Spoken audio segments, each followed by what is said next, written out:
সেদিন পৌঁছে গেছিলাম দুর্গাপুরে চিত্রালয়ে রথের মেলা দেখতে। আর গিয়ে তো দেখছি প্রচণ্ড ভিড়, প্রত্যেকবারের মতনই। তো আমরা গাড়ি পার্ক করে এগিয়ে চলেছি মেলার দিকে। আর মেলাতে ঢুকেই দেখতেই পাচ্ছ প্রচুর প্রচুর স্টল।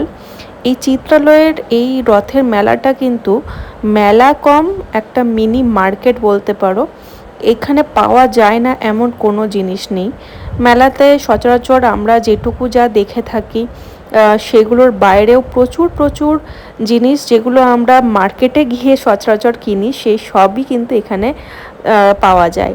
মানে ব্যাগের কালেকশন, জামা কাপড়ের কালেকশন প্রচুর। মানে সত্যি করে বলতে মনে হবে না যে কোনো মেলাতে এসছো না কোনো বাজারে গেছো।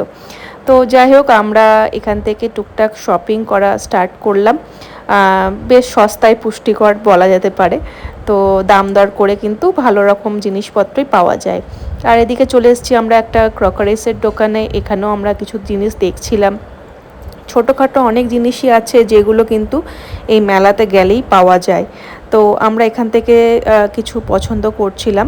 আর তারপর চলো এবার যাই রথ যেখানে আছে সেই রথের দর্শন করতে।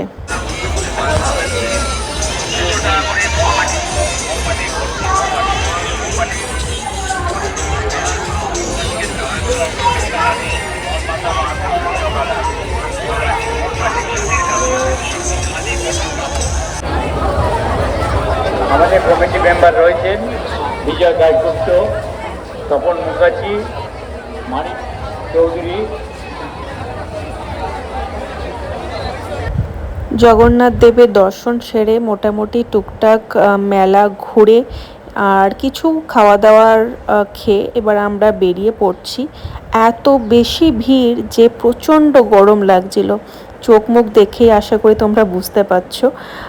তো প্রচুর বড় মেলা, কোন দিক থেকে শুরু করব আর কোন দিকে শেষ করব গেলে একদম বোঝা যায় না। তো যাই হোক, আমরা চলে এসেছি পার্কিং জোনে। এবার এখান থেকে আমরা বেরিয়ে পড়ব। আর ওয়েদার মোটামুটি ভালোই ছিল আজকের। তো দেখো আমরা বেরিয়ে পড়েছি। আর মেলাতে খুব একটা বেশি জিনিস খাওয়া হয়নি, তো খিদে পাচ্ছিল। তো রাস্তায় যেতে যেতে আমরা একটা চায়ের দোকানে দাঁড়িয়ে টুকটাক স্ন্যাক্স খেয়েছিলাম, সেটার আর ভিডিও করা হয়নি। তো যাই হোক, এরকমভাবে মিনি ব্লগ আমি কিন্তু প্রায় করতে থাকি। তোমাদের কেমন লাগে অবশ্যই জানিও। আর যারা নতুন দেখছো তারা কিন্তু সাবস্ক্রাইব করতে একদম ভুলো না। আর এদিকে দেখো ঝমঝম করে বৃষ্টি শুরু বাড়ি ফেরার সময়।